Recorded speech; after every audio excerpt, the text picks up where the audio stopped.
ಭ್ರಷ್ಟಾಚಾರದ ಬಗ್ಗೆ ಏನು ಹೇಳ್ತೀರಿ? ಭ್ರಷ್ಟಾಚಾರ ಅಂದರೆ ಜನನೇ ಸರಿ ಇಲ್ಲ, ಜನನೇ ಭ್ರಷ್ಟರು. ಎಲ್ಲೋದ್ರು ಜನಗಳ ಹತ್ರ ನಾನು ಉಪೇಂದ್ರ ಪಿಕ್ಚರ್ ತುಂಬ ಇಷ್ಟಪಡ್ತೀನಿ, ಯಾಕೆಂದರೆ ಜನ ಸರಿ ಇಲ್ಲ, ಜನ ಬೈತಾರೆ.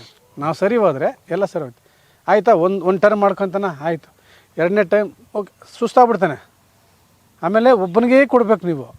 ಈ ವರ್ಷ ಈ ಜಾತಿಯವನು ಕೊಡ್ರಿ, ಇವನು ಒಂದು 100 ಕೋಟಿ ಮಾಡ್ಕೊಂಡದ, ನೆಕ್ಸ್ಟ್ ಇಯರ್ ಅವನಿಗೆ ಕೊಡ್ರಿ, ಅವನು ಹೊಸ್ದಾಗಿ ಬಂದ ಅವನು 100 ಕೋಟಿ ಮಾಡ್ಕೊಂಡೋಗ್ರಿ, ಇನ್ನೊಬ್ಬರು ಕೊಡ್ರಿ, ಹಂಗೆ ಒಬ್ಬನಿಗೇ ಕೊಡ್ತಾ ಇರಬೇಕು. ಅವನು ಒಂದು 5 ವರ್ಷ ತಿಂದು ಸಾಕಾಗ್ಬಿಟ್ಟು ಸುಮ್ಮನೆ ಆಗ್ಬಿಟ್ಟು ಅಯ್ಯ ಬೇಡ ನೆಕ್ಸ್ಟ್ ಇಯರ್ ಕೆಲಸ ಈ ಸಲ ಕೆಲಸ ಮಾಡೋಣ, ಹೋದ್ಸಲ ತಿಂದಿದ್ದೀವಿ ಅಂತ ಕೆಲಸ ಮಾಡ್ತಾನೆ. ನೀವು ಯಾವಾಗ ಚೇಂಜ್ ಮಾಡ್ತಾ ಇರ್ತೀರೋ, ಇವನು ಬಂದ 100, ಅವ್ನು ಬಂದ 100, ಅವ್ನು ಬಂದ 100, ಹಿಂಗೆ ಒಂದ್ಸಲ JDS ಅವ್ನು ಬಂದ 100 ಕೋಟಿ ಎತ್ಕೊಂಡಾಗ, ಕಾಂಗ್ರೆಸ್ಸನ್ ಬಂದ 100 ಕೋಟಿ ಎತ್ಕೊಂಡ, BJP ಬಂದ 100, ಹಂಗೆ ಬೇಡ, ಒಬ್ಬನಿಗೇ ಕೊಡ್ತಾ ಇರಿ, ಅವ್ನು ದುಡ್ಡು ತಿನ್ನಲ್ಲ. ನಿಮ್ಮ ಕ್ಷೇತ್ರ ಒಬ್ಬರಿದಾಗತ್ತೆ. ನಮ್ಮ ಸುಧಾಕರ್ ಇದ್ದಾರಲ್ಲ, MC ಸುಧಾಕರ್ ದುಡ್ಡು ಹಂಚಿದೇ ಹೋಗಿದ್ದಕ್ಕೆ 3 ಸಲ ಸೋತಾಗ್ಬಿಟ್ರು.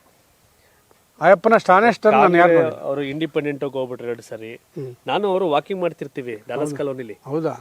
ಅಷ್ಟು ನಾನು ಅಂದರೆ ಈಗ ಮಂತ್ರಿ ಆದ್ಮೇಲೆ ಬಿಸಿ ಆಗ್ಬಿಟ್ಟವ್ರು ಅವರು. ಮನುಷ್ಯ ಒಳ್ಳೆ ಮನುಷ್ಯ ಸರ್.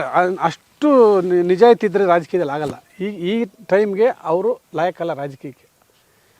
ನಮ್ಮ ಸುಧಾಕರ್ ಇರೋದಲ್ಲ, ಅಷ್ಟು ಆನೆಸ್ಟ್ ಕೆಲಸ ಮಾಡಲ್ಲ ಯಾರು ಅಲ್ಲ ಸರ್. ಸುಧಾಕರ್ ನೀವು ಹೇಳದಂಗೆ ಹೇಳ್ತಾರೆ, ಶಿವು ದುಡ್ಡು, ನಾನು ರಾತ್ರಿ 12 ಗಂಟೆ ಆದ್ರೂ ಫೋನಲ್ಲಿ ಮಾತಾಡ್ತಿರೋ ಸ್ಟೇಷನ್ ಸಂಬಂಧಪಟ್ಟಂಗೆ.